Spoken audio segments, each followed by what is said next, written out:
Welcome to Sleepy Clinical Psychology, where we will relax, unwind, learn about psychology, and maybe fall asleep. This episode will talk about positive emotions and reward processing. This episode is narrated to you by Dr. Tomislav Zbozinek, licensed clinical psychologist, Associate Director of UCLA's Anxiety and Depression Research Center, and founder and director of Anxiety and Depression Treatment Specialists, a psychology private practice. Introduction. Of all the mental functions that sustain human positivity and flourishing, reward processing may be the most profound. Rewards are positive life outcomes, like enjoying delicious food, laughing with friends and family, succeeding in school or work, completing difficult tasks, or improving physical fitness. Reward processing is the system by which the brain evaluates what it wants, i.e., the reward, mobilizes the body to obtain the reward, registers the reward's attainment with pleasure, and encodes the experience into memory so that successful rewarding choices can be emulated or repeated. Engaging in reward processing leads to an upward spiral of positive thoughts, feelings, and behaviors.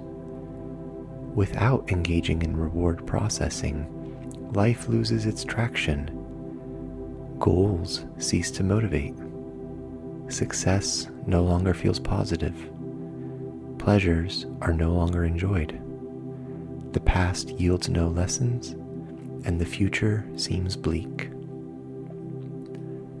Reward processing is not a single event, but a recurring, temporally extended sequence, a positive pattern of thinking, feeling, and behaving. This reward processing sequence involves the three locations in time: the future, the present, and the past. The future of reward processing encompasses the cognitive anticipation of reward, the emotional motivation to pursue reward, and the behavioral effort invested in obtaining reward.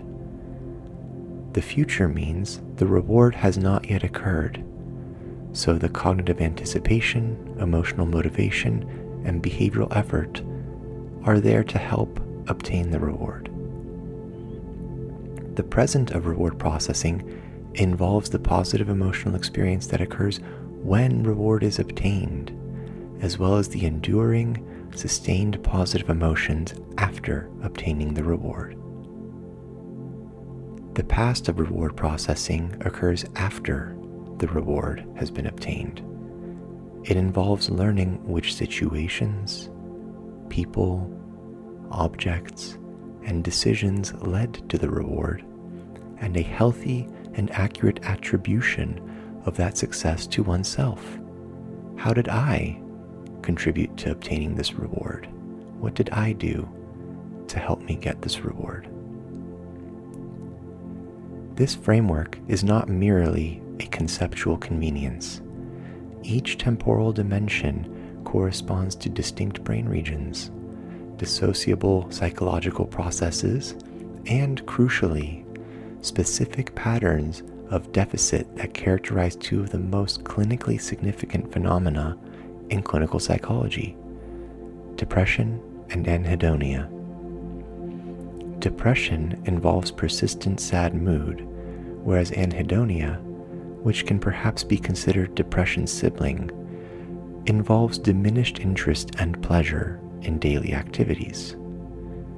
The word anhedonia stems from hedonic, which means pleasure, and anhedonia therefore means no pleasure. Depressed mood and anhedonia are both cardinal symptoms of major depressive disorder. Depression and anhedonia in particular are associated with deficits in the future, present, and past of reward processing.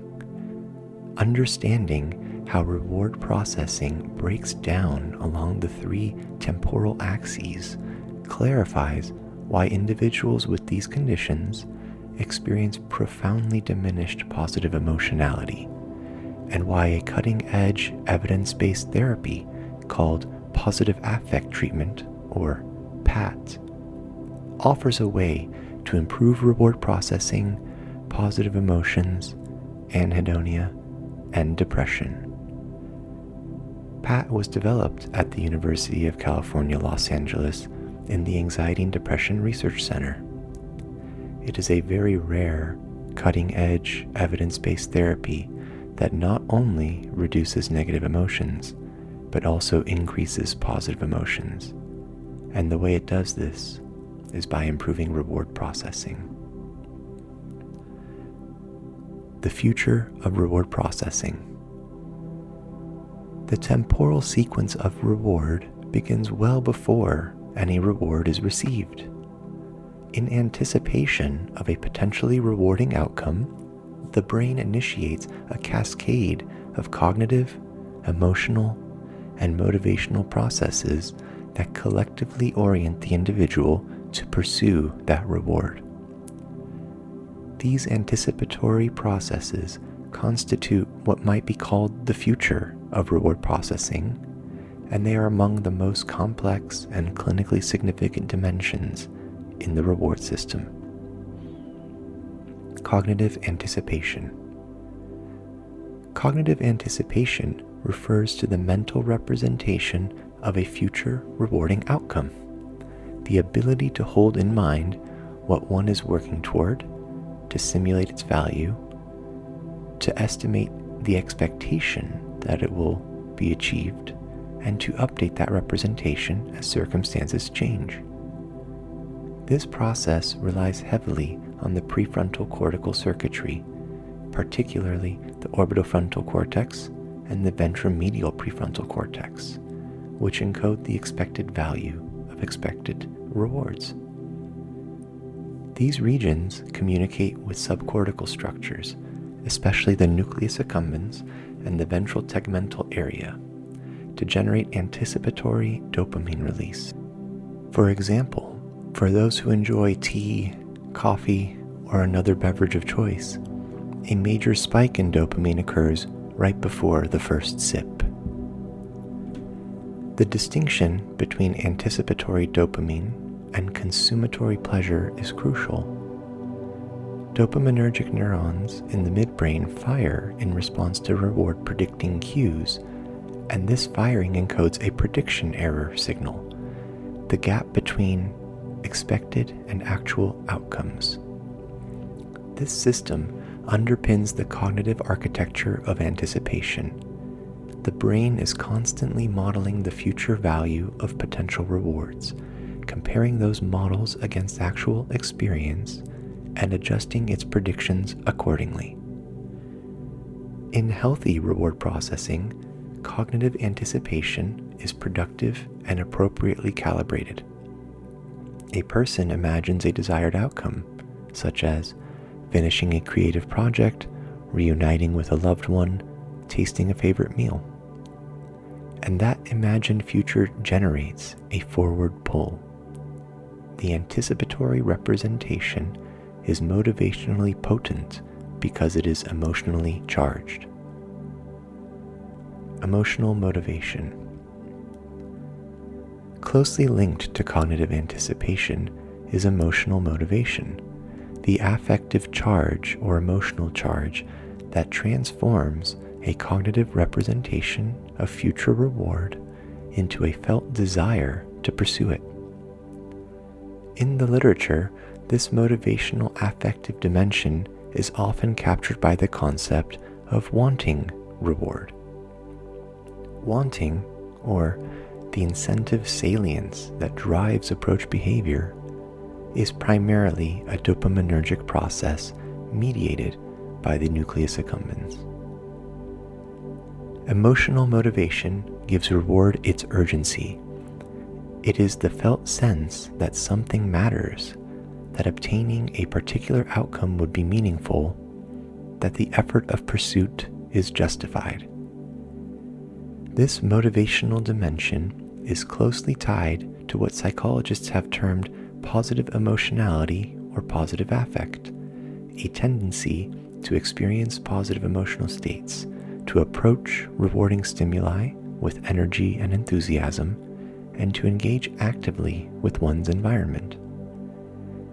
Individuals high in positive emotionality are characteristically energetic, optimistic, and engaged. They find it relatively easy to generate the emotional motivation required to initiate goal-directed behavior. Behavioral effort. The third component of the future of reward processing is behavioral effort, the willingness to expend resources, tolerate delay, and persist through difficulty in pursuit of a valued reward. Obtaining reward often requires incurring cost, and the degree of effort a person is willing to invest in obtaining reward reflects the strength of the reward's value and the person's de-emphasis of effort expended to obtain that reward. Effort-based decision-making, the process of weighing expected reward against the cost of effort required to obtain it, is mediated by circuits linking the anterior cingulate cortex, the striatum, and dopaminergic midbrain regions. In healthy individuals, effort allocation is appropriately flexible. Greater anticipated rewards elicit greater willingness to engage in effort to obtain those rewards. This flexibility is itself a marker of intact reward processing. When the anticipatory and motivational components of the system are functioning well, the prospect of reward generates sufficient cognitive and affective preparation to sustain effortful engagement with tasks that are demanding, uncertain, or delayed in their payoff. In sum, the future of reward processing involves anticipating, feeling motivated about, and engaging in effort to obtain a reward in the future. Now, let's discuss what happens when a reward is actually obtained. The present of reward processing.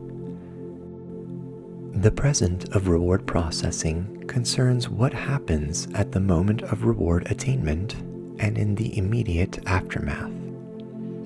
Two distinct but related processes define this temporal dimension: the positive emotional response that arises when reward is received, and the duration for which that positive emotional state is sustained. Hedonic response. The positive emotional response to reward attainment, the hedonic impact or the liking of the reward, is the subjective experience that most people associate with reward: pleasure, satisfaction, enjoyment, delight. While there is a distinction between wanting and liking reward, in everyday experience, wanting and liking reward are closely intertwined. We tend to enjoy the things we desire, and we tend to desire the things we enjoy. This coupling reflects the functional coherence of the reward system under normal conditions. When a person achieves a goal they have been working toward, the arrival of the reward activates hedonic circuits, generating a positive emotional response that is experienced as pleasant and reinforcing. This in-the-moment pleasure serves as the emotional payoff for the effort invested during anticipation, and it constitutes one of the primary building blocks of positive emotionality, the capacity to experience positive emotions in response to rewarding events. Reward sustainment. Equally important to the intensity of the initial hedonic response is its temporal extension. how long the positive emotion is sustained after reward attainment. The ability to savor positive experiences, to allow pleasure to linger and to be felt and appreciated, is a psychologically significant capacity that varies substantially between individuals. Research on what has been called positive affect persistence, or reward sustainment, suggests that the duration of positive emotional responses following rewarding events is an independent dimension of reward processing. Reward sustainment matters because many of the psychological benefits attributed to positive experience, such as increases in broad-minded thinking, enhanced social connection, and accumulation of psychological resources, are thought to depend not merely on the presence of positive emotion, but also on its duration. For example, the broaden and build theory of positive emotions proposes that positive emotional states expand attentional breadth, promote creative and flexible thinking, and gradually build enduring personal resources, including resilience, social capital, and a sense of meaning. These benefits require that positive states be sustained long enough to exert their characteristic cognitive and social effects. In sum, the present of reward processing occurs when a positive life event occurs. It involves the initial positive emotional response to reward attainment, as well as the enduring positive emotions after delivery of that reward. Now, let's discuss what happens after a rewarding event has occurred. The past of reward processing. The third temporal dimension of reward processing looks backwards in time, to the learning and attribution process that follows reward attainment in order to shape future behavior. This retrospective dimension encompasses two closely related capacities: the ability to learn what situations and decisions resulted in reward, and the ability to attribute that reward appropriately to one's own actions. Reward learning.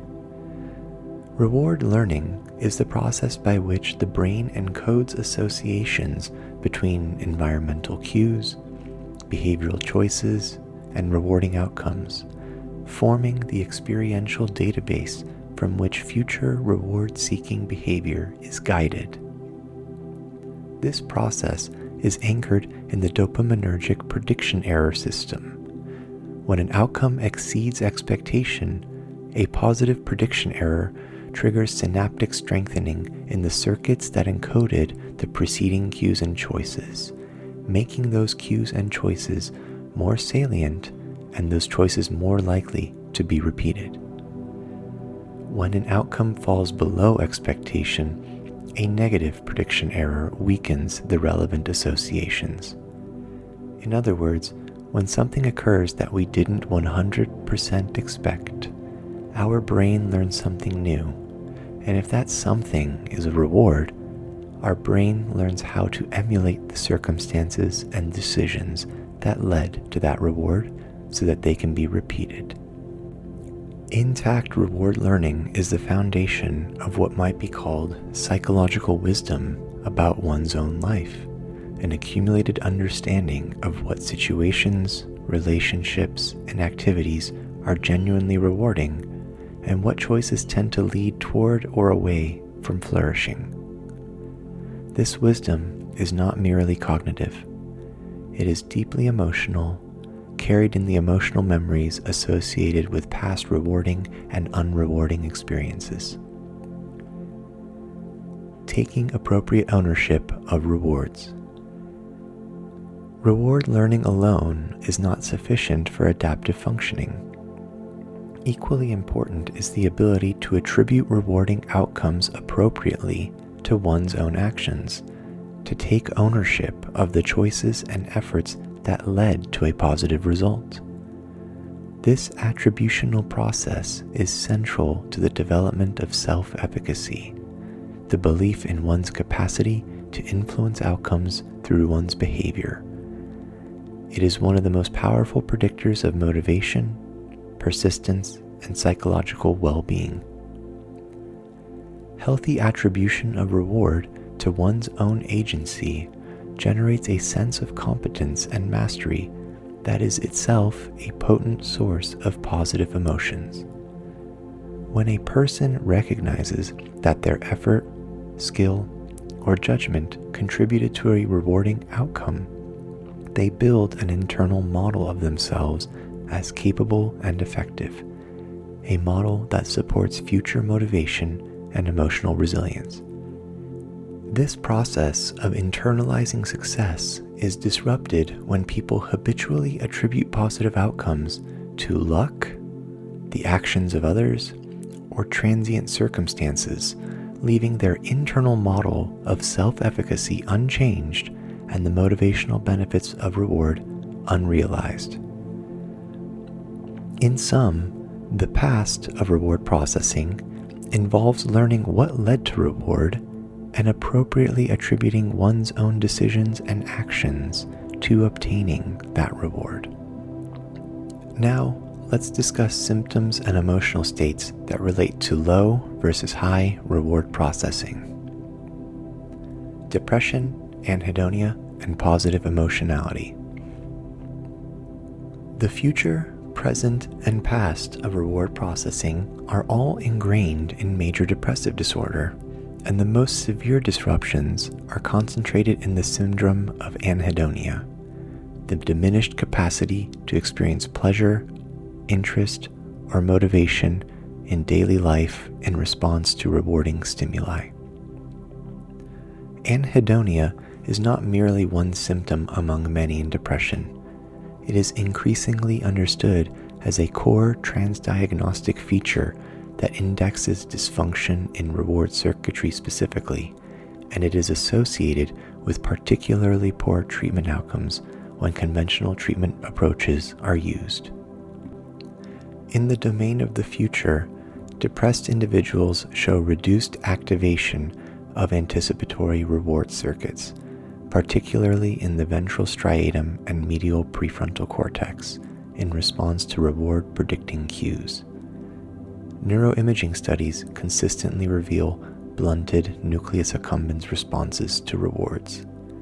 Behaviorally, this manifests as reduced motivation, impaired effort allocation, and a flattening of the normal relationship between expected reward magnitude and the willingness to expend effort. Individuals with depression often report that formerly compelling goals no longer feel worth pursuing, not because they have consciously devalued them, but because the emotional pull of anticipation has been reduced. In the domain of the present, anhedonia is perhaps most visible. Hedonic responses to rewarding stimuli are blunted. Pleasurable experiences feel flat, muted, or distant. Research using experience sampling methods in which participants report their emotional states repeatedly throughout the day in real time has documented that individuals with depression show reduced intensity of positive emotional responses to everyday rewarding events, even when those events are objectively similar to those generating strong positive emotions in healthy controls. Reward sustainment is also impaired. Positive emotions, when they do arise, tend to be brief and rapidly displaced by negative emotions, depriving the individual of the broaden and build benefits that sustained positive emotional states can provide. In the domain of the past, depression disrupts both reward learning and self-referential attribution. Depressive cognitive patterns, including selective attention to negative outcomes, negative memory bias, and pervasive negative self-attributions, systematically distort the retrospective processing of rewarding experiences. Positive outcomes are discounted, attributed to external or transient factors, and poorly consolidated in autobiographical memory. This attributional distortion prevents the accumulation of self-efficacy and the internalization of competence that adaptive reward learning could otherwise produce. The consequence is a self-reinforcing cycle in which past rewards fail to update the self-model in positive directions, further eroding the motivational basis for future pursuit of reward. The net result of these compound deficits is a profound reduction in positive emotionality. The presence of positive emotions is not the same as the absence of negative emotions. Rather, positive emotionality is an active, approach-oriented dimension of emotional life that is neurobiologically and psychologically distinct from the distress and dysphoria that dominate most clinical conceptualizations of depression. Standard antidepressant medications and many psychotherapeutic approaches are primarily designed to reduce negative emotions like sadness, anxiety, and anger. But they are often poorly equipped to directly target the reward processing deficits and improve low positive emotionality. However, one novel evidence-based therapy has emerged that not only offers hope, but a convincing track record of reducing negative emotions and increasing positive emotions in anxious and depressed individuals. Positive affect treatment, targeting reward processing directly. Positive affect treatment, or PAT, is a structured psychological therapy developed at the University of California, Los Angeles in the Anxiety and Depression Research Center, specifically designed to target the reward processing deficits that underlie anhedonia and low positive emotionality in individuals with depression or anxiety. Unlike conventional cognitive behavioral approaches, which focus primarily on identifying and modifying negative cognitions and reducing avoidance of distressing stimuli, PAT is explicitly organized around the neuroscience of reward, addressing the future, present, and past of reward processing in a systematic and theoretically grounded way. Targeting the future, anticipation and motivation. PAT addresses deficits in anticipatory reward processing through a suite of techniques designed to amplify cognitive anticipation, emotional motivation, and behavioral effort for rewarding activities. A central component involves the use of positive imagery, guided mental simulation of rewarding future events, which has been shown in experimental research to activate the ventral striatum and prefrontal anticipatory circuits that are underactive in anhedonic individuals.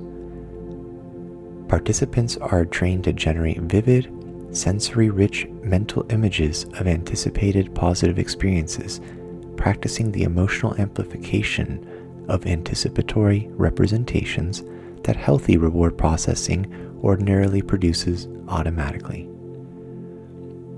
PAT also incorporates behavioral activation components, but with a distinctive emphasis on approach motivation rather than simply on scheduling activities. Participants are encouraged to engage with activities that they expect to find rewarding, and the treatment explicitly targets the motivational beliefs, often distorted by depression or anhedonia, that discount the likelihood of experiencing reward. By combining imaginal anticipation practice with guided behavioral engagement, PAT works to restore the functional link between cognitive anticipation and effortful approach behavior that depression and anhedonia reduce. Targeting the present, hedonic response and sustainment. To address deficits in the present dimension of reward processing, Pat employs techniques drawn from the mindfulness and positive psychology literatures, specifically adapted to address the neurobiological mechanisms of blunted hedonic response and impaired reward sustainment. Savoring training, systematically attending to and amplifying the pleasant aspects of rewarding experiences as they occur, is a core component of PAT. Participants are guided to slow down during positive experiences, to focus their attention on pleasurable sensory and emotional qualities, and to resist the depressive tendency to disengage from or minimize positive emotions. In other words, the idea behind savoring is to really feel the full breadth and depth of positive emotions during rewarding experiences. PAT also incorporates gratitude practices, not as a general well-being exercise, but as a mechanism for extending and consolidating positive emotions that have already been experienced. By deliberately attending to and articulating what was positive about a recent experience, and to feel the physical sensations in the body of the gratitude for those positive experiences, participants are supported in sustaining positive emotional states beyond their spontaneous duration, directly targeting the reward sustainment deficits that characterize anhedonia. Targeting the past, learning and attribution. The retrospective dimension of reward processing is addressed in PAT through techniques targeting reward learning and attributional style. Participants are trained to engage in positive event processing, a structured reflection on recent rewarding experiences that emphasizes identifying the specific situational factors and personal choices that contributed to the positive outcome. This practice counteracts the depressive tendency to attribute positive experiences to external or transient causes, instead supporting the development of internal, stable, and global attributions for success that consolidate self-efficacy and strengthen the motivational basis for future reward pursuit. PAT also incorporates elements targeting self-compassion and the internalization of positive self-referential information, addressing the self-model distortions that prevent anhedonic individuals from updating their beliefs about their own competence and agency in response to rewarding experiences. By systematically working through all three temporal dimensions, anticipation, response, and learning, the future, present, and past, PAT offers a comprehensive account of and intervention for the reward processing deficits that drive anhedonia. The following are the therapeutic modules in PAT. The behavioral module focuses on savoring positive emotions, both the breadth of positive emotions and their depth, meaning where do the positive emotions physically appear in the body? What do they feel like? The cognitive module focuses on silver linings, imagining a positive future, and taking ownership of positive outcomes. The cultivating module includes gratitude, generosity, loving kindness, and appreciative joy. All of these activities are aimed at increasing attention to reward, anticipation of reward, enjoyment of reward, and learning what results in reward. Evidence base. The evidence base for PAT has grown substantially in recent years. Researchers conducted randomized controlled trials comparing PAT to a standard cognitive behavioral therapy protocol for depression and anxiety focused on reducing negative emotions. The results show that PAT produced significantly greater improvements in both negative emotions and positive emotions, as well as anhedonia, depression, anxiety, stress, and other measures. In other words, PAT improves positive and negative emotions, and it does so by improving reward processing. Conclusion.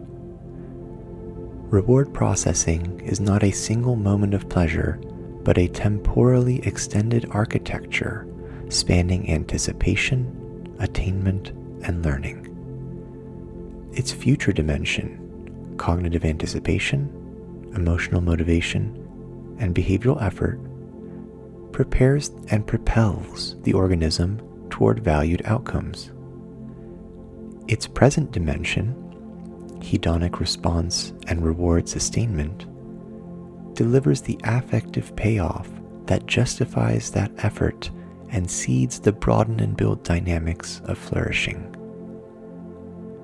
Its past dimension, reward learning and the attribution of success to one's own agency, consolidates experience into self-efficacy and wisdom, building the motivational resources for future engagement. Depression and anhedonia systematically compromise all three dimensions of this architecture, producing the profound reduction in positive emotionality that is among the most disabling and treatment-resistant features of these conditions. Conventional treatments designed primarily to reduce negative emotions often leave reward processing deficits inadequately addressed.